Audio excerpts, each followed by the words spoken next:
C'est dans son nouveau bureau qu'il nous accueille. Les cadres ne sont pas encore accrochés au mur. Parmi eux, des petites perles du rap francophone.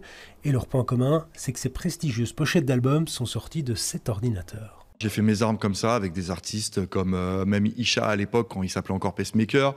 Je travaillais avec James Dino, j'ai travaillé avec des noms un peu moins connus ou alors des noms comme Badi aussi qui est toujours actif maintenant.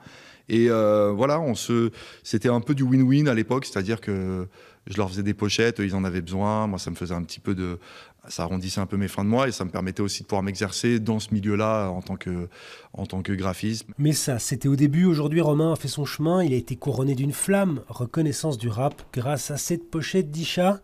Une photo prise aux pêcheries de Boisfort. Aujourd'hui, il travaille avec les plus grands noms de la scène rap, l'incontournable MC Solar, et puis aussi surtout Damso, l'un des plus prisés de sa génération, qui vient de sortir ceci.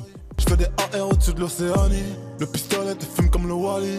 Le bruit que ça fait quand l'âme c'est ton allée.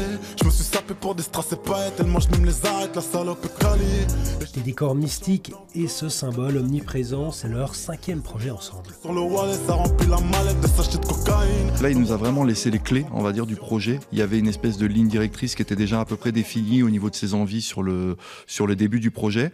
Moi, il m'avait simplement glissé l'idée qu'il voulait quelque chose de plus lumineux, de plus clair, etc. Des couleurs qui se retrouveront désormais sur tous les disques, tout le merchandising de l'artiste. Pour ce Parisien d'origine, ce succès tient aussi un peu de Bruxelles. Il est ici depuis 20 ans. Il y a une forme d'humilité artistique aussi qui fait la différence et qui permet de pouvoir se développer avec un peu moins de complexe, je pense. Et moi, c'est ce qui m'a plu ici. D'ailleurs, je suis arrivé à Bruxelles, je le dis toujours, quand je suis arrivé mes premières années, enfin ma première année, parce que ça n'a pas duré longtemps, je suis arrivé avec beaucoup d'arrogance qui fait partie un peu de l'ADN parisiano-parisien. Et au final, je l'ai très vite déconstruit. En tout cas, de nombreux projets sont encore sur son bureau pour l'avenir, du rap principalement, mais aussi de la chanson française avec Suzanne, une jeune artiste prometteuse.